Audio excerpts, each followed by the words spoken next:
आपल्याला शिकायचे पॉझिटिव्ह आणि निगेटिव्ह इंटिजर्सची सम.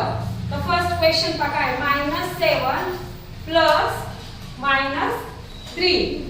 तर आपण हे सॉल्व करू. आता हे ब्रॅकेट मधला पहिला जो -7 आहे तो काय येईल तसाच येईल -7. इथे पाहिजे प्लस आणि इथं मायनस आहे.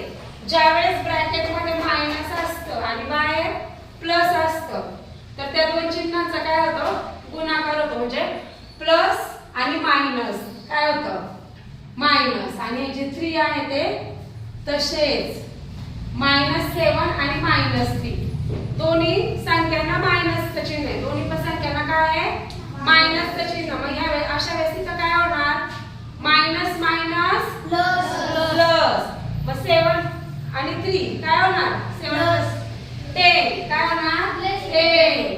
पण दोन्ही पण संख्यांना मायनसचं चिन्ह आहे म्हणून येणाऱ्या उत्तराला पण काय येणार आहे -10. लक्षात ठेवा दोन्ही पण संख्यांना जर मायनसचं चिन्ह असतं तर त्यांची काय होती ऍडिशन होते म्हणजे ते प्लस होतात.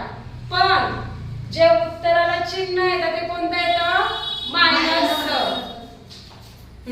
आता इथं काय आहे 8 इथं मायनस आणि इथं मायनस आहे.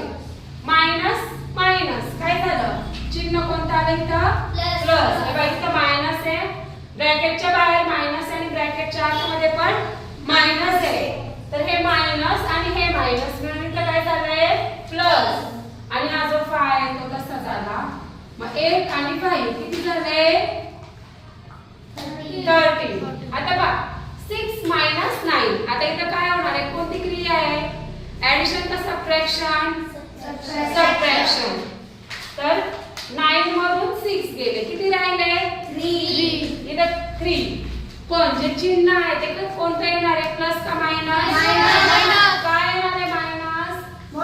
कारण मोठ्या संख्येला कोणतं चिन्ह आहे म्हणून येणाऱ्या उत्तराला काय आलं मायनस. हे बघा इथं काय -7 प्लस 3.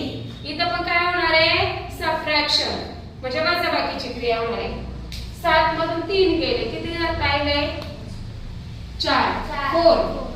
आणि चिन्ह कोणतं येणार आहे कारण मोठ्या संख्येला कोणतं चिन्ह आहे आता हे पहा +3 प्लस +7 इथं काय आहे डायरेक्ट ऍडिशन असेल म्हणजे 3 आणि 7 काय झालं 8.